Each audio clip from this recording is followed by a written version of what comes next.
Every episode celebrates original content written by real people who experience real emotions. I'm Rayanne Thorne-Kruger. Welcome to Real Words.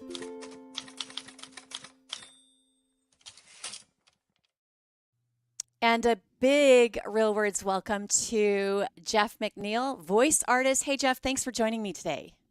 Well, thank you for the invitation. I've been looking forward to this, and I'm looking forward to our conversation. Well, I've been wanting to get you on this show for a while because of your very interesting talent and artistry.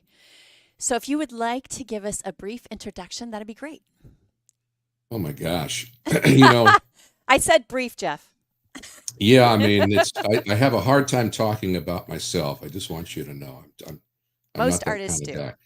No, basically, I started out as a kid who had a fascination with radio and radio personalities, and decided that I wanted to be one at the tender age of 7. I firmed up the decision when I was 13. I started studying in high school, taking classes that might help get me in that direction. And then I spent about 20 years in radio. I started when I was 18, retired from radio when I was 37, and started doing voiceovers full-time, or concentrating on that primarily, in my early 40s. And here we are. Long time in radio, and you were very young when you started in radio. How old were you? My first station I started at, I was 18 years old, and I was in Monterey, afternoon drive, my first job, which was pretty amazing. Awesome. And it was a beautiful place to live, and it was a lot of fun. And I was paying $180 for a studio apartment. Oh my goodness. Overlooked Monterey Bay. And those were the days. Yeah. But then again, I was also only making $600 a month. Well, there you go. It's all relative. It was a big chunk. Yeah. And then within 9 months of starting radio, I found myself working first part-time and then full-time in Los Angeles. While I was still a teenager, when I was 19, which was so you were really going back exciting. and forth? No, I just moved. I moved down the coast. I worked in Monterey for maybe 6 months. Then I worked in Oxnard, such a beautiful sounding name.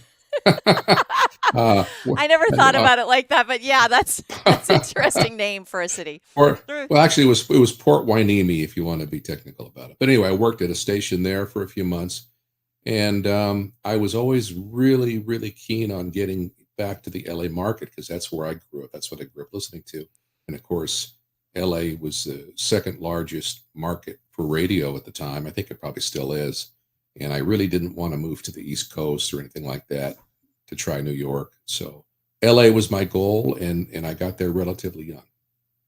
Well, as a kid who grew up listening to LA radio, what was your favorite station? Because I was an LA kid. Yeah, hands down. It was, I had a few. It was primarily, though, KHJ, 93. I was going to say KHJ. Yeah. Oh, my gosh. KLOS. Yeah, KFWB was good. Yeah. Well, see, you were more into the album rock. I was more oriented towards top 40 hits. Okay. I hadn't really gotten into the album cuts, or album oriented rock, as it was called back then. So being drawn to radio as a young person, what made you think that you could even do it? I mean, did you pretend that you were a radio announcer as a child? What made you think this was something that you could do and make money as? Well, I didn't know if I could do it. I just thought it seemed like a great way. Well, here was the what started it all. We were vacationing at Newport Beach in the summer of 1967, and I was the youngest in the family, and my brother Jay was 7 years older than me, and my cousins Greg and Ron were maybe 8 or 9 years old at that point. And I was standing there, and they were talking about, and we were listening to the radio, and they were talking about how cool the DJs were at KHJ or whatever. So we reeled on Steele or Sam Riddle or somebody, or Humble Harv. Oh my gosh, and so these guys that I looked up to were looking up to disc jockeys, and I thought, oh, that's interesting. And then I just found myself listening to the radio a lot as a kid, and I had family in San Francisco, and my grandmother had like this 1937 floor radio from Zenith with the green tube tuning eye, and I would listen into KYA and KFRC, and I just loved radio, and I thought that it would be a fun way to, if you could get in, it would be a fun way to earn a living without working. Right. You know. As I'm listening to you, the impetus for this show is understanding the development of AI and how it impacts artists, right? But Hmm. you have been kind of running from technology your whole career when you think about what has happened to radio and Oh yeah, DJs and yeah, streaming services, correct? And yeah, and of course there yeah, are still DJs out there on yeah. It's not the X. same though. It's not the same. It's not the Yeah, same. it And used to be a real career, and well, the landscape was so different. It was, you had three television networks and a few local channels and UHF, which nobody really watched, right, and that right, was it for television. And you had radio, and if you wanted music, you had to buy it at the record store or listen to it right. on the radio. And a lot of people discovered music by listening to the radio. So radio was a lot more important back then. And then a couple of different things, in my view, changed it forever. And one was the deregulation of radio, where uh, it used to be you could only own one AM station, one FM station, and one TV station in the market. And then they deregulated it so Mm, one huge company could own five or six different stations. And instead of the fierce competition between the right. two top 40 stations or the two album rock stations battling it out for listeners, they just said, okay, we're going to make this one our album rock station. This will be our talk station. This will be our top 40 station. So they eliminated the competitive aspect of radio. And when they did that, they no longer had to pay exorbitant salaries to radio personalities. They were able to save a lot of money in promotions, as far as giving away trips or money or whatever. They would, instead of being a local thing, it's now a national contest.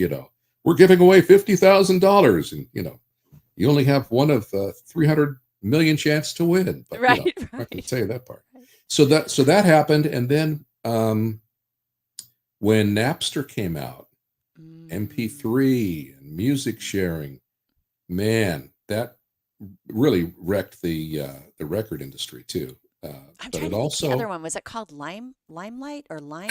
yeah, yeah, it may have been. There Yeah, was I don't one that remember. that tried to battle against Napster, and then Oh, they ended up having a lot of viruses, and so you stayed yeah. away from them because if you downloaded a song or streamed a song, there was a good chance you were going to get a virus on your computer or device.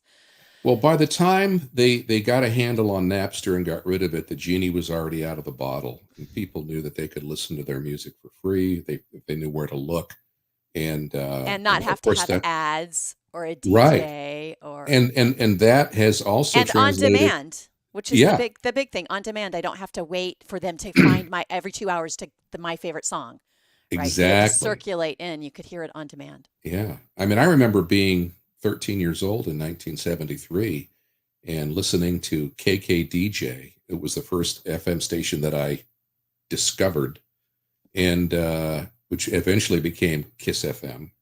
Anyway, I was listening to KKDJ, and I called up, his name was Danny Martinez, a disc jockey, and I asked him to play a song for me.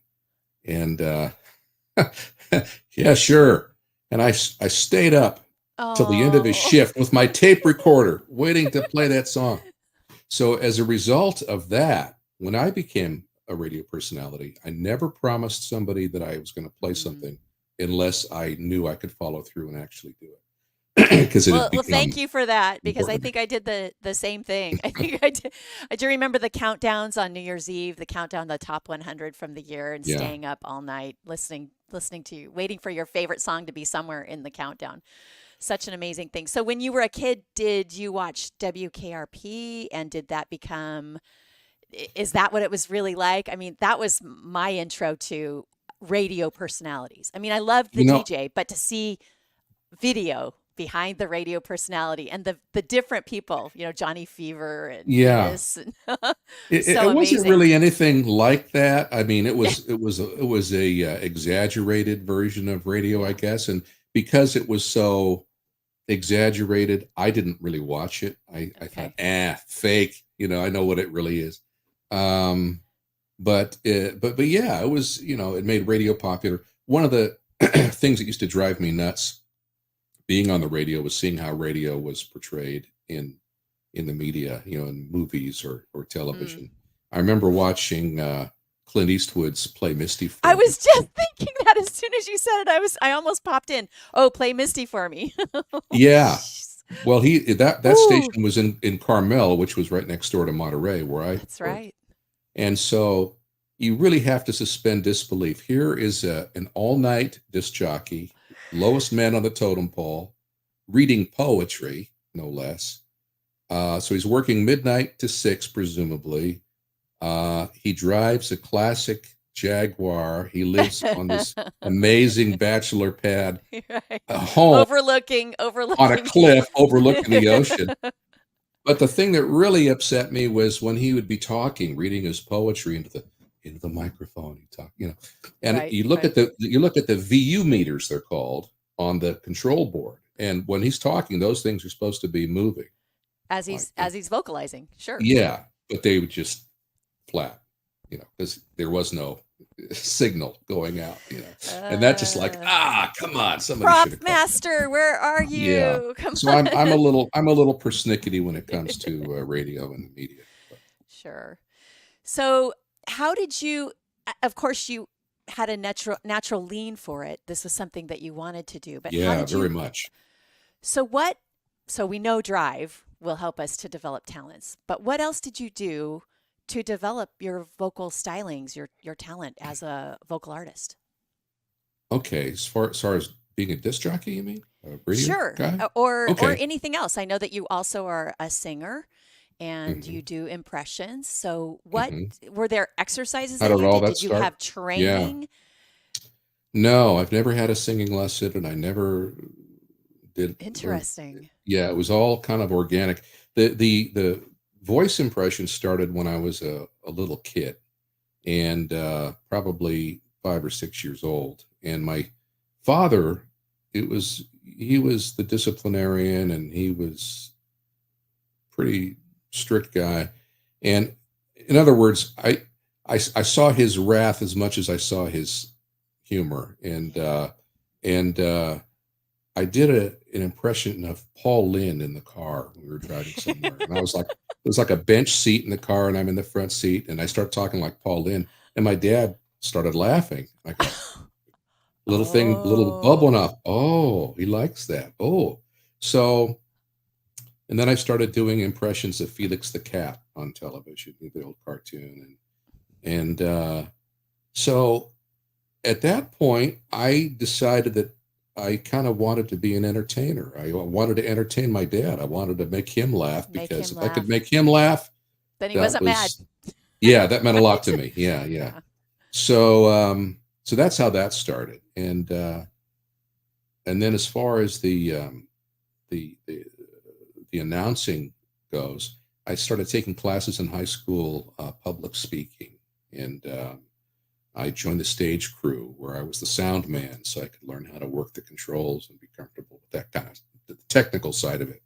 Right. And I went to junior college. I went to Pasadena City College for a year, and I took Radio 101. Had a fantastic professor in that class. His name was Anthony Georgilis. Dear man, passed away a long time ago, but I really enjoyed his class. And in that class, I met a fellow student who was back to school to get his degree. And this guy was 32. He'd been to Vietnam, served in the infantry, but now he was back and he was wanting to get his degree. And he was actually in radio, or had been in radio. So that was my goal. I was super passionate about getting on the air somehow, some way. And he recognized that, and he kind of took me under his wing, and we became lifelong friends. but he introduced me to a broadcasting school in Hollywood. It was called Don Martin School of Radio and Television Communications, I think. It was on Hollywood Boulevard, not far from Grauman's. And he introduced me to another guy there, Steve Brown, and he was only maybe 5 or 6 years older than I was, but both of these guys had been like in Palm Springs and radio and nothing major market, but they were working announcers. So I really looked up to them. And in about 3 months of taking their class, I was ready to create an air check and get my first, look for my first job. So that was the prep for that. As far as the singing goes, it's debatable whether I can sing or not. Actually, I've heard you can. Well, I think I think my wife kind of nailed it. Or somebody, maybe it wasn't my wife. I don't want people to get upset with her, but somebody said I was a gifted mimic, and I think that's probably pretty accurate. Yeah. So I tried doing singing impressions on the Gong Show right out of high school. I was 17, and I, decided, I'm going to go on the Gong Show, and I'm going to become discovered and famous and rich, and I'm going to make it. As an impressionist, interesting. Yeah. Well, so that was the era after the era of Rich Little, and I just loved him as a kid, watching him perform. Yeah. And all the mimicking that he was so brilliant at. Yeah, he was great. In fact, he was still very active at that time. But I made the mistake of trying to do singing impressions. I was doing vocal impressions and singing impressions, and my parents were in the audience. And I'll never forget, my father said, "You got the best applause and the worst boos." And Jamie Farr tried to gong me. I still hold a grudge against Jamie Farr all these years later. But he was too late. The other judges held him back so they wouldn't gong him? No, he tried, but I actually finished my act. Oh, good. The second before he hit the gong, and I said, "You're too late." And Chuck Barris looks at the director. "Yeah, you're too late." Oh, good. But Louis Nye gave me a 9 out of 10. So Louis Nye is a hero. There you go. He's me. okay in your book, right? Yeah. But anyway, so that's so I didn't sing again for 38 or 39 years because I was, well, that's not going to work. Oh, and you're such a great vocalist. I'm so surprised by that. Well, that started when I was 49. I didn't start singing till I was 49. And I was driving along in the car one day, and I was singing along to an old song. And it was Gene McDaniel's. He took 100 pounds of clay. It sounded like that. And I as I was singing, I was realizing that I was molding my voice to sound like his, and I just had this little epiphany, and I thought, gee, I wonder if I can apply, because I did a lot of voice impressions on my radio show, and 50 or 60 different voices.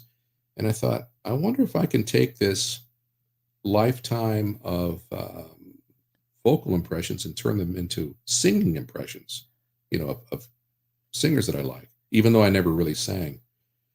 So I started out really tentatively, and because, I had a career in voiceover, and I really didn't want to embarrass myself, and YouTube can be brutal as far as comments and things. That's true. Especially back then. It's a little more moderated now, and you can filter out negative things. But well, back you can turn then off it the was comments, so.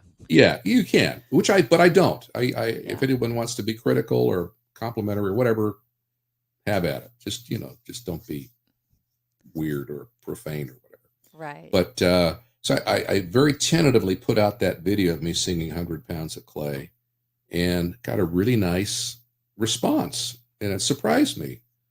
And I thought, well, this is fun. Let me try another one. So if I can do that, maybe I can do Mick Jagger, or maybe I can do Dean Martin, or Frank Sinatra, or Jim Morrison, or John Fogerty. Anyway, it just started building from there. And after about a year of doing that, and maybe 100 different videos, I started building, subscribers and people were watching it and enjoying it, and I was enjoying it. It was just Were you a just fun using hobby for me. karaoke backing?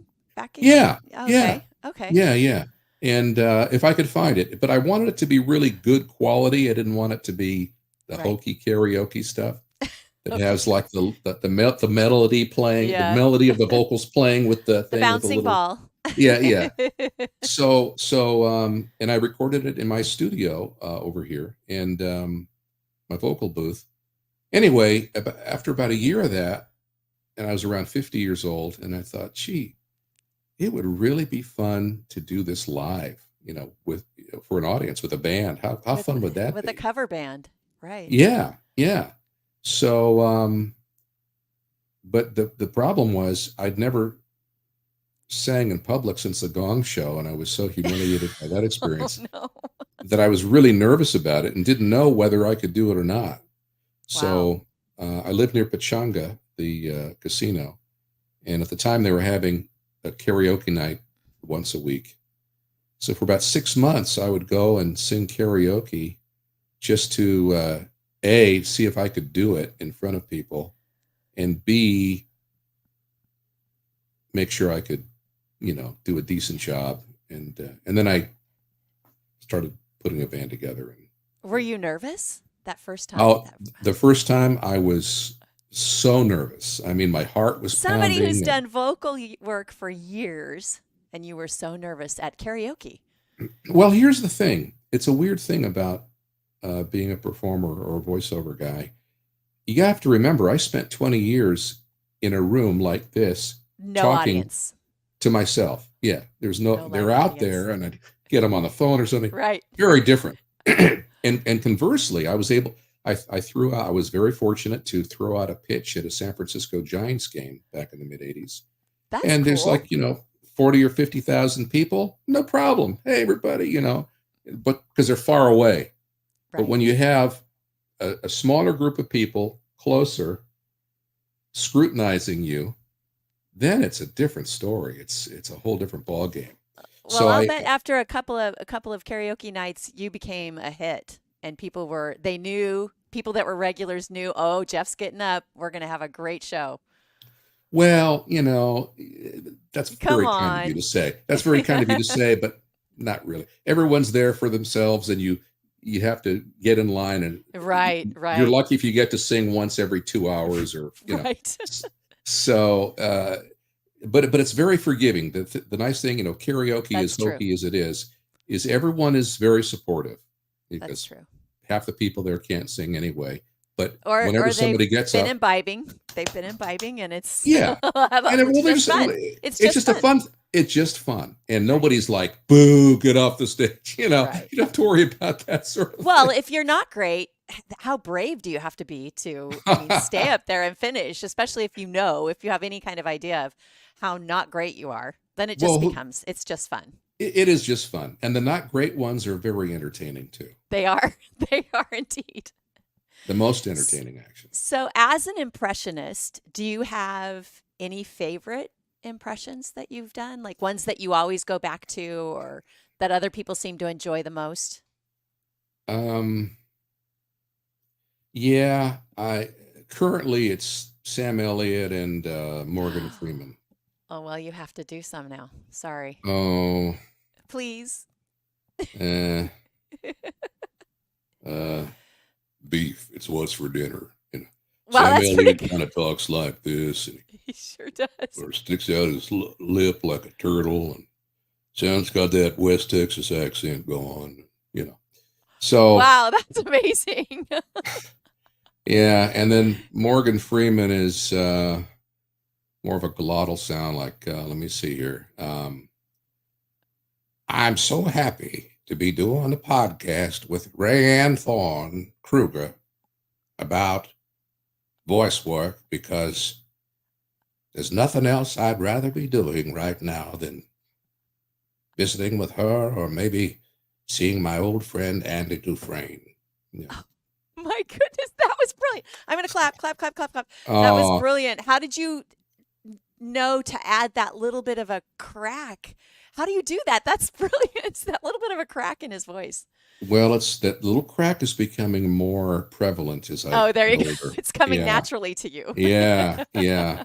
But no, it's all part of it. And when I do singing impressions, um, trying to match not only the timbre and phrasing and cadence of the original singer, but also the texture of their voice. Sure. Like John Fogerty is very textured. It's got that real gritty texture.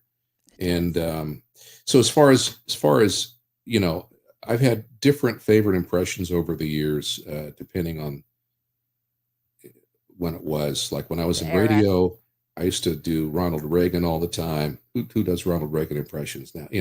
Right. Mr. Gorbachev, tear down this wall. Nancy's making me a consomme of my favorite broth. Mommy, is it soup yet? That's There's funny. too much government. Government. Government. You always said government. Government. Right. Government. There's too much Government. government going on. Yeah. Government. Government. Yeah. Anyway, there's little things that different people do that you can pick up on, and it takes practice. It's not easy, but it's not impossible, as I've proven. That's amazing. Yeah. I, So I anyway, love it. Thank you for sharing those. yeah.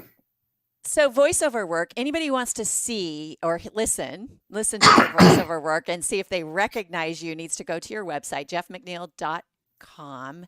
Jeff is my guest today here on Real Words as a voice artist. And one of the questions that I wanted to ask you, Jeff, and there's also a variation on this question, is what voiceover work have you done that would surprise us most? That we might know of that we didn't know was you? Oh, the movie trailer for Disney's Frozen, the original Frozen movie. That's a big one. Yeah, that is a big one. And yeah, I'm only on the first 16 seconds of it, but And that's featured fine. on your website. So anybody who wants to hear Yeah. that, it's brilliant. Oh, And thanks. then a variation on that, Jeff, and this one might be a little tender, not sure. Okay. But is there something where you used your voice that was unexpected or unusual? I think I know what you're getting at. Are you referring to a mutual friend of ours? I am. Yeah. Well, just a little bit of background. We've talked about my band, Mrs. Jones' Revenge, and the band was active for about 10 years. And about halfway through that time, we had to replace our original drummer. And I was friends with your friend from high school, Keith Boyer, Officer Keith Boyer. And yeah, he had been a friend of mine for years before that. I'd met him years earlier. In fact, I asked him to come help me pick out a drummer for my band when I was first auditioning people. I wanted him to hear them and let me know what he thought. And Keith was very busy. He was in a lot of different bands. He just loved to play, and he was very good. So I didn't ask him to join my band because I wanted someone who was just going to exclusively play with my band and not every other band in town, because we were doing a lot of different. We were basically a tribute band we were a cover band, but doing tribute caliber quality songs. Right. So that meant a lot of different drumming styles and somebody really, really talented. And I didn't want to take him away from that. And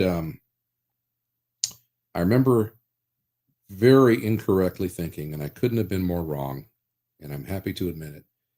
One of the reasons I didn't want to ask Keith if he wanted to join the band was because he's a police officer, and you tend to assume police officers are used to being in control and A-type personality. And I didn't want to risk our very good friendship over possible disagreements as far as what the band was doing. That's so very that was wise. one reason. So that was one reason I didn't want to risk my friendship with Keith because I thought that might be a problem. Well, I was so wrong about that. So when it came time to replace my drummer, um, I tried out a different drummer for a few shows, and we were like, it wasn't working, so I had to get rid of him. Had a really important show coming up, and I asked Keith if he would consider joining my band or stepping in for that show, and furthermore, if he was willing to just concentrate on us, if he would want to join Mrs. Jones' Revenge, and he said, yeah, he was, because by then we were pretty well established, and he knew what we were capable of, and I knew what he was capable of. And he was like the most easygoing guy in the band. I mean, any song I brought up to play, sure, and he would nail it. And he elevated our band to a whole new level because we could now do songs that, with all due respect, our previous drummer just wasn't capable of. He couldn't do the intro on Grand Funk's We're an American Band, for instance, which is an iconic drum intro. But the first guy couldn't really do it. And I'd always wanted to do Radar Love by Golden Earring. And great song. Yeah, and really, you have to be a great drummer to do that. So as soon as Keith joined the band, we started playing that, and he absolutely nailed it. Anyway, getting back to your point, I don't want to stray too far here. I just wanted to give a little bit of background. Sure. So Keith was killed in the line of duty February 20th, 2017. And it devastated all of his friends and his bandmates. And we were talking yesterday briefly about how great Keith was about responding to friends. If you send him a text, you'd hear back from him immediately. 5 minutes. Yeah. So when word got out about the officer being killed in Whittier that day, didn't even dawn on me that it could be Keith. That's didn't even enter my mind. And then I heard that morning that it was Keith. And the first thing I did was text him because I didn't want to believe it. You didn't want to believe it, right? Yeah. Anyway. I think I did the same thing. I think somebody had texted me and said, "Did you hear?" And I said, "No way." Yeah. Yeah. It's inconceivable because he was such a great guy. And he was an exemplary human being, just loyal to his friends and genuinely one of the good guys. A humanist, having been the resource officer at the high school. The kids loved him. He loved the kids. It was very surprising to all of us that this would happen to him. Yeah, and his partner, who was his partner, who was one of the kids that he mentored at Whittier High, Lucerna High. Right. So, fortunately, that officer survived. Patrick Hazel. Yeah. I'm not sure if I pronounced it correctly. But anyway, and one more thing I want to touch on before getting to your question about an unusual voice thing that I had to deal with. At Keith's funeral, I had just had full knee replacement surgery a month or two before and couldn't walk a long distance. My car broke down on the way to the site of the burial. It was still there in the complex somewhere, but it was like a half a mile away, and I couldn't walk the hill. I couldn't walk back to it. So I just grabbed the first guy that was driving by. Hey, could I get you to give me a lift to my car? And never forget it. So I got in the guy's truck, and he recognized me because we'd been on the media, interviewed about, he knew who I was. We started talking. He was a 47-year-old guy, and he had been booked into jail by Keith 20 years earlier, or 25 years earlier, and he wanted to pay his respects because of how kind Keith was to him when he was booking him. He said that, I said, what'd you get arrested for? He says, I was just being stupid. He said, but Keith got me a sandwich. He made sure I had a soda, something to drink. And he basically counseled the guy. Keith was a very godly man, and he was trying to get this guy to maybe make some better decisions in his life. And the guy took it to heart, and he ended up getting married and having a family, and a successful guy, very, very religious guy, very, very involved with his church. And he was thanking Keith for that What a moment in his life. classic Keith story. Yeah. So here's a Such guy he booked into classic Keith jail, story. wanted to be there to pay his respects because of the kind of guy Keith was. I always like to say that Keith was the kind of guy, if he pulled you over for speeding, you'd apologize to him for the inconvenience. Right. But anyway, Absolutely. we all followed the arrest and trial of his killer. And I was invited by the assistant district attorney who prosecuted the case to give a victim impact statement along with Keith's family on the day of his sentencing. And I had a few things I wanted to say to the guy that had been percolating for a long, long time. And I didn't feel restrained by, I didn't feel restrained by the same decorum that family members might have in terms of what I wanted to say to this guy. But getting the words out, and again, professional announcer here. Right. It was the most difficult thing I've ever had to read out loud. I was reading my notes, looking right at this guy, 15 feet away, staring at me staring at him. And anyway, I got a lot off my chest, and it felt good. And one of the things I was telling him was that, the worst part about the guy that took Keith's life is that he had no remorse at all, ever. I think he was probably kind of proud of himself. Right. And he just wanted to get his name in the paper and, be famous. And I took the time to explain to him who Keith was and how Keith was someone who would have helped him, would have been there for him. But instead, I said, look, in another week after you're sentenced, no one's ever going to hear your name again. Everyone's going to forget about you. But Keith's name is going to live on at least for another quarter century, because you, as one of his friends, and me as his bandmate, we combined forces to raise funds to start a scholarship in Keith's name at Lucerna High, Right. which is funded for at least 25 years. So Right. Keith's good deeds and good name will live on and be talked about and remembered. And this guy just wasted his life. He just consigned himself to hell for what? He did hell on earth and hell beyond. Yeah. So that was the most difficult unpaid voiceover assignment I ever had. Yeah. Right. Well, thank you for doing that, because I know it impacted many people, and I'm sure it was one of the drivers for the sentencing.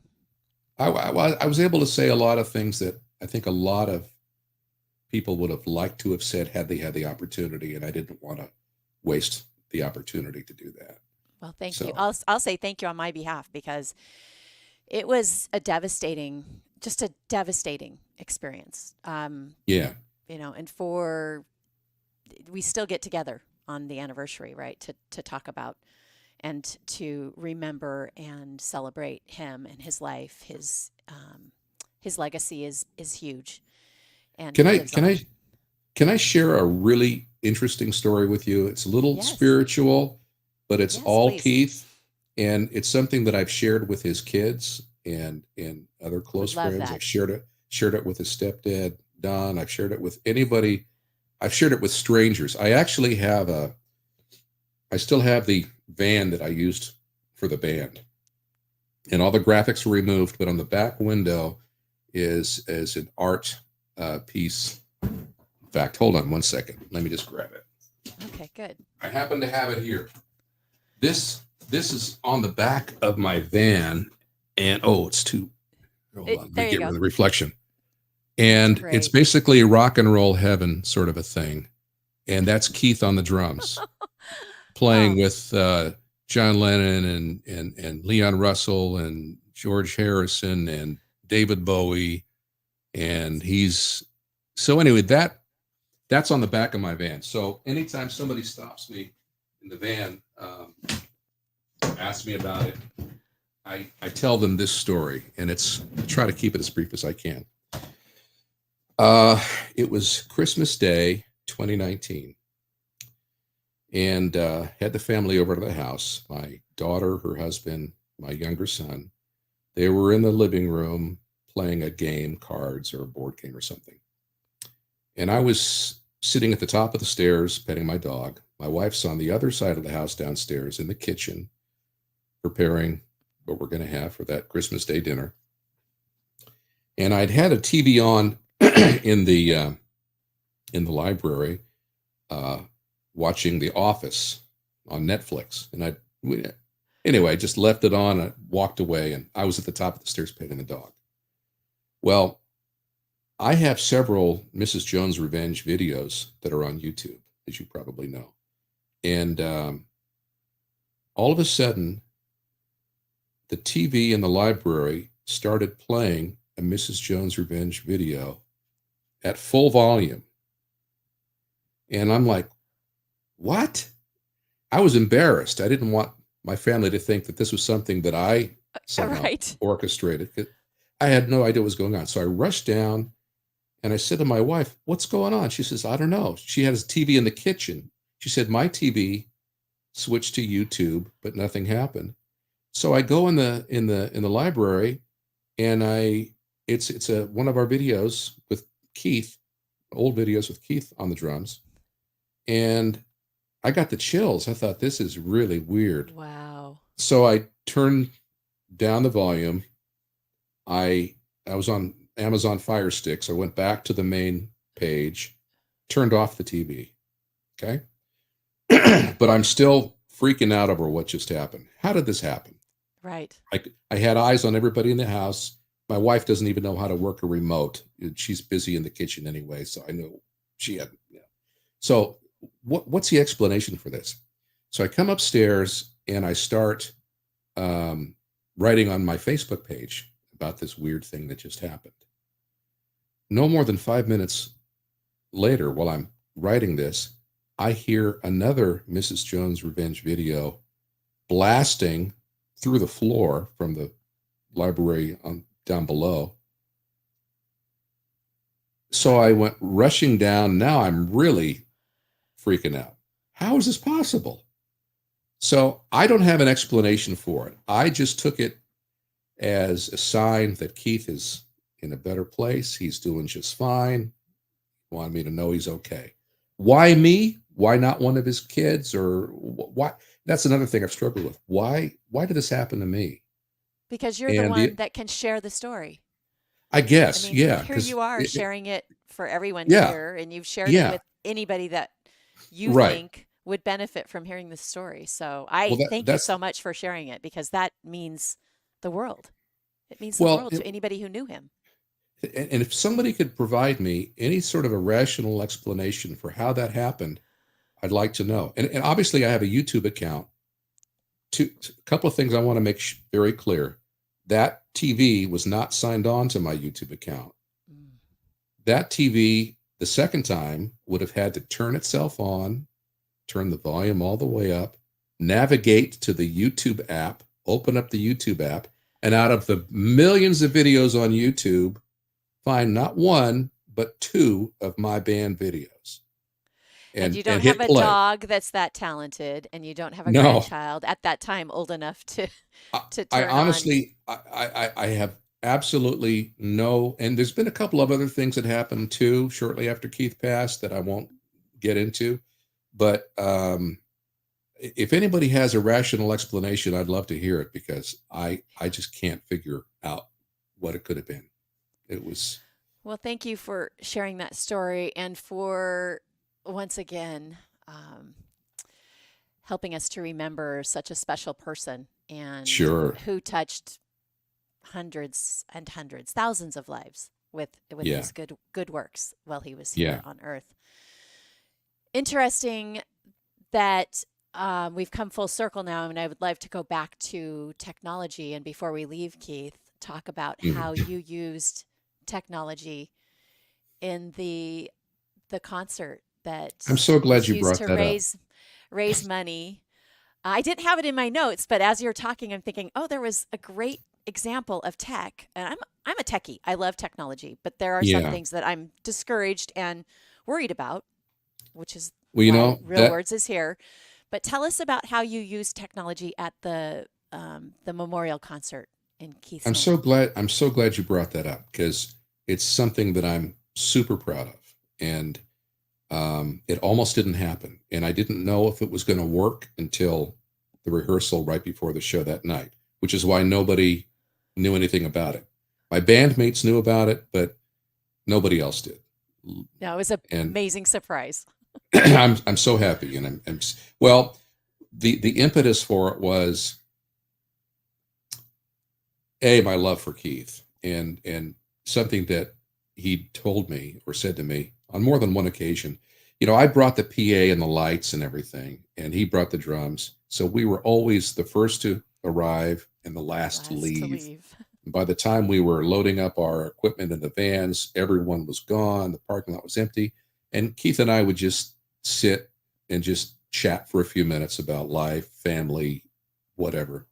Anyway, one of those times, or actually more than one of those times, he had lamented that his disappointment that more of his fans or friends and family, and like you from Whittier, Right. hadn't been able to see him play because we played in Temecula, which is a couple hours away. Right. So, so with that in mind, and after what happened to Keith, I thought, man, it'd be great if I could do this. So what I did is well, just so people understand what we're talking about, we had a surprise encore after the concert was concluded, after the main concert was concluded, in this fundraiser for Keith at La Mirada Theater in a year after he was killed. So that would have been 2018, I guess.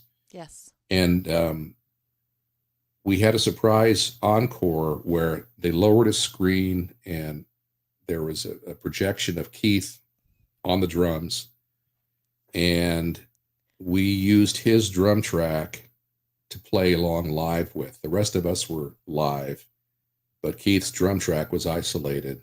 So our drummer, Greg Davis, who was also a former officer who took over after Keith died, he stepped off the stage, and we did 4 songs with Keith playing the drums, and he sang one of them too, with a little help from my friends. And so how that was possible was I always saved all of the. Don't, you're making me emotional now. Sorry. That's okay. It's Sorry. hard not to get emotional because we all loved him so much. But what made it possible was I recorded all of our or the majority of our shows in multi-track, digital multi-track. So I had his drums pretty well isolated, but I had to spend a lot of time because even though his drums were on a different audio track, you could still hear bleed over, the bass and my vocals and things like that, in kind of messing up the drum track.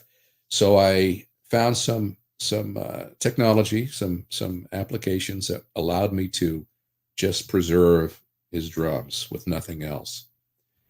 So yeah, we did that, and it was a great surprise. And right before the show, during the rehearsal, we were having all kinds of technical problems pulling that off because the computer that was running the video and audio couldn't handle all the data and record our show in multi-track. So I said, well, then don't record our show in multi-track. Forget it. I just got a little stereo recorder out in the middle center of the house. That's fine. Don't worry about that. So they were able to fix it. Wow. And again, that was, yeah, I was so happy that we could do that. But Such a special moment. I think everybody was shocked, surprised, wonderful, yeah, happy to have been there to get to see him. I was one of those that I was consistently invited, but because it was so far away, I wasn't able to ever yeah, attend one of his live shows. Would see the clips, I followed Mrs. Jones' Revenge and yeah, would see the yeah, clips that you would share on social media. yeah. But what an amazing event. Thank you Well, for doing that. it was my gift to Keith, so he could be in front of his family and friends and colleagues playing with us, Yeah. one more time. And it gave us one more time to play with him too. So, I mean, I was crying there. Everybody around me was crying, but just to hear you talk about it again and to re-envision it again. I mean, I felt like I was there again, and you get overwhelmed when you think about those special things and that special man. So, thank you yeah, for battling it with the technology to make sure that it could happen. I'm really glad that, of course, there were problems. Of and it course. wasn't, and it was Yeah, not easy to sing with a lump in my throat either, I doing bet. vocal impressions. Trust me. Yeah, I bet. it was tough. But anyway, I was happy to do it. Good. So we've come back to tech. Let's talk about Yeah. tech. When you think about technology today, and I'm one of those people that I can discern an AI voice really quickly. And when they started appearing 2+ years ago, you could hear them on Hmm. various platforms in advertisements. Hmm. When you think about years and years ago, when there would be a supposed robotic or mechanical voice, Hal, Right. right? Teddy Or the Ruxpin. right, Teddy Ruxpin, the Sounded film Swedish. Her. Some of Mm. those were still real voices. They Yes. were real voices. They were not. True. So we were thinking about this future that is here, Right. right? We were thinking about Right. that future that is here. So Yeah. even And all when the in things that can thinking go about wrong. that, right, and are starting to go wrong. So Yeah. did you ever think that even though we had these, looks forward in film, in radio, in toys, in comic strips, when you think about Dick Tracy, right? Mhm. And you know, the Apple Watch that we're able to Yeah. see, Oh, right? yeah. So did you ever think that the day would really come that technology could replace a human voice? Didn't really think about it until about 2, 3 years ago. And then people started experimenting with it. And it's still not perfected yet, but it's going to be. And it's going to happen sooner than any of us in my profession would like. I think if I made my living doing books on tape, I'd probably be really panicking right now Right. because I think that's the first group that's going to go. Because somebody who records a book on tape, I'm not sure exactly what they make because it's nothing I've ever been interested in doing. That's probably the one thing with the human voice that I have not really gotten into, just because I'm lazy and I don't want to spend hours and hours reading something that It I is may a not lot even of really be time. interested in. Yeah. So,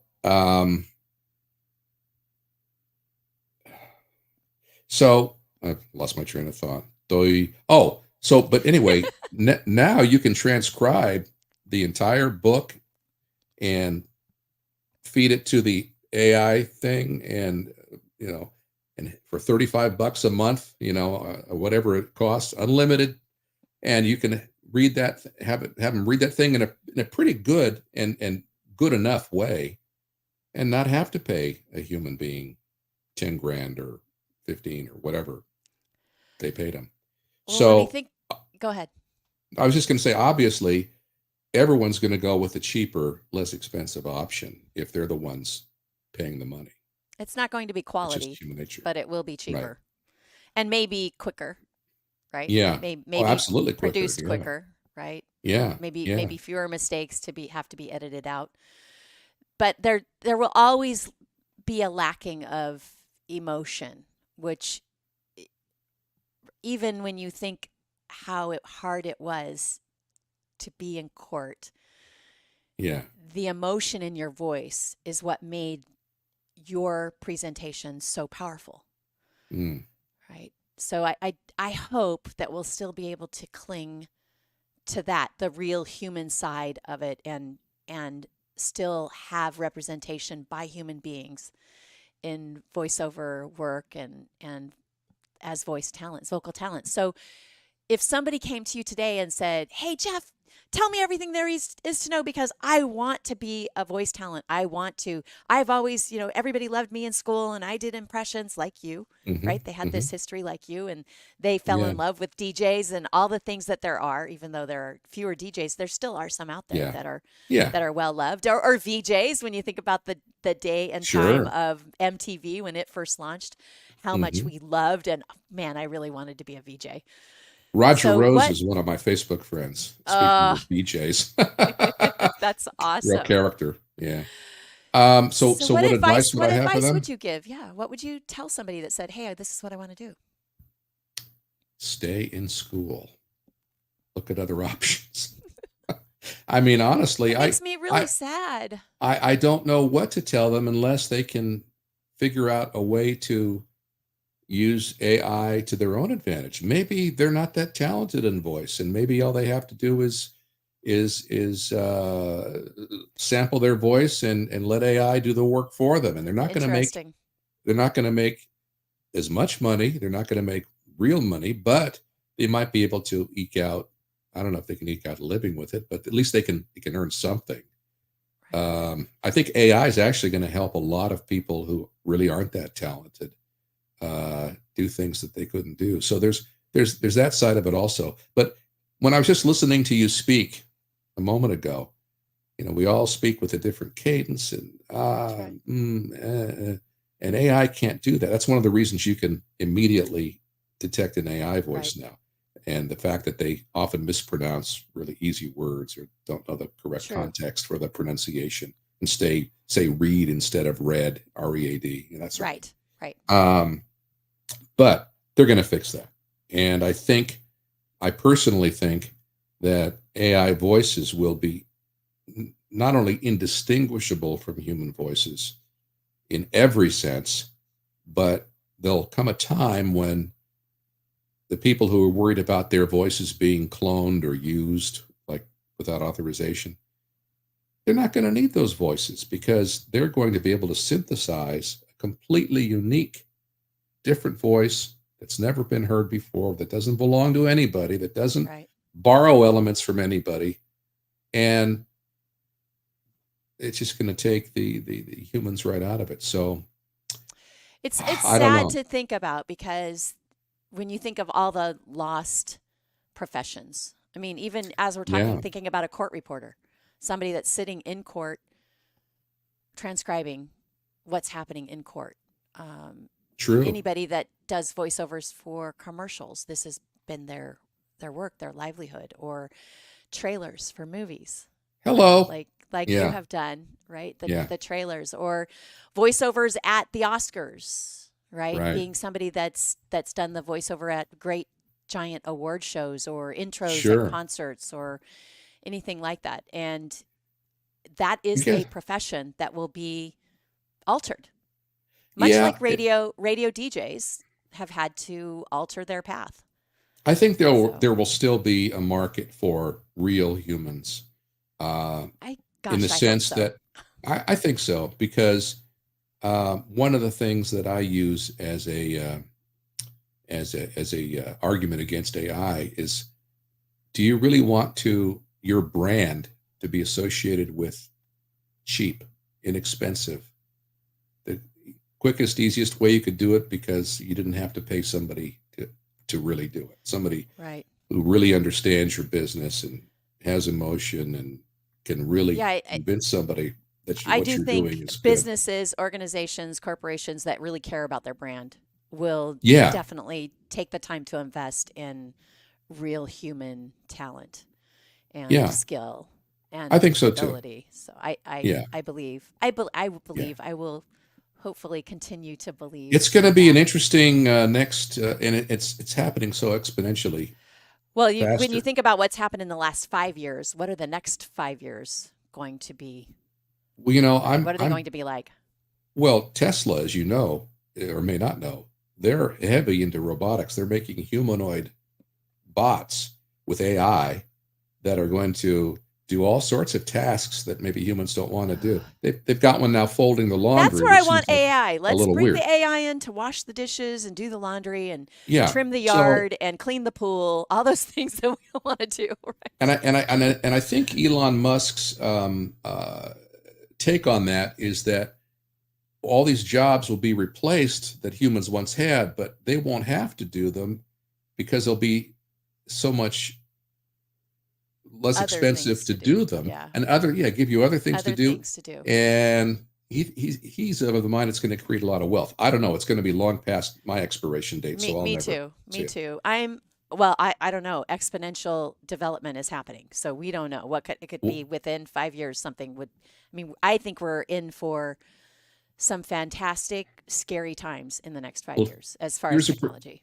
here's a prediction: your cars will be Okay. completely autonomous and driving itself within a year. Ugh. It's almost there. The Teslas with full self-driving Yeah. are amazingly good, and they've almost solved it completely. It's Well, let's so, hope that all this brilliant, and that's going to incredible put all the tech, Uber and Lyft drivers out of business. there you go, that it's all used for good. Let's focus on using technology for good and not for bad. So Yeah, please, let's do that. that's a nice wish to have, and Before we get I hope that's how away, it turns out. Jeff, any references or resources you can share with people that may still be interested in doing voiceover work, or um, maybe they just visit your website or reach out to you? Is there Yeah, they can always reach out to me via my website. I have a okay? form; they can fill it out. If they have questions, I can answer them as best I can. The nice thing about technology is that voiceover is a lot easier to actually achieve from home. I do 99.9% of my work from home now. There's ways to connect to remote studios so you sound like you're there. Source Exactly. Connect is one of those, um, which replaced another technology. It used to be ISDN phone lines, and There you you're, go.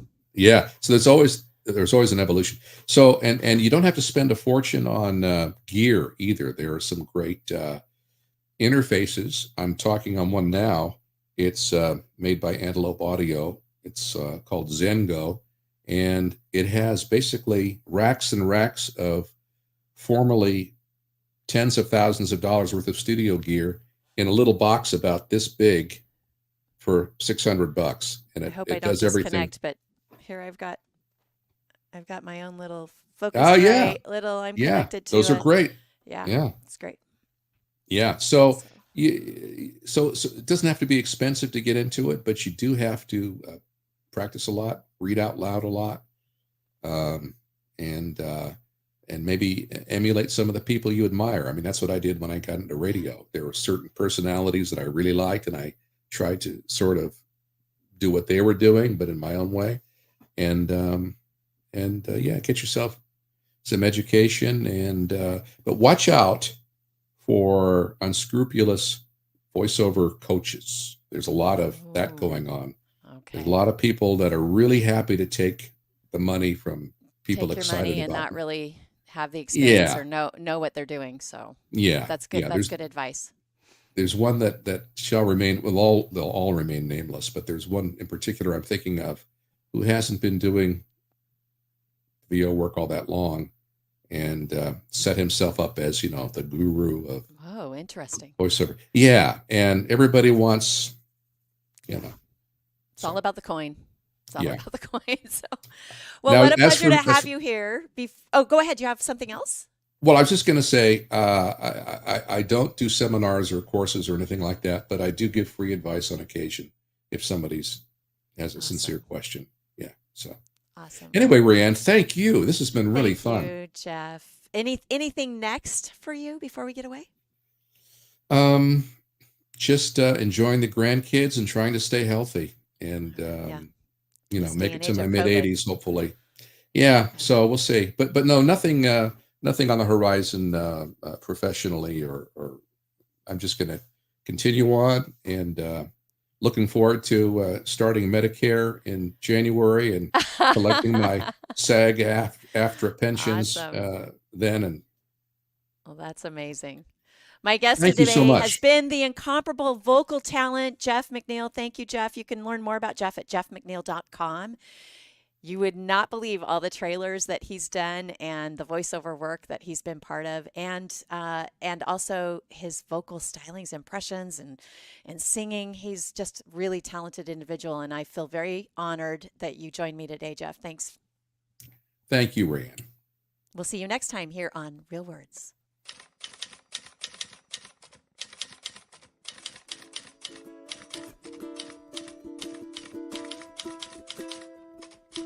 Thanks for tuning in.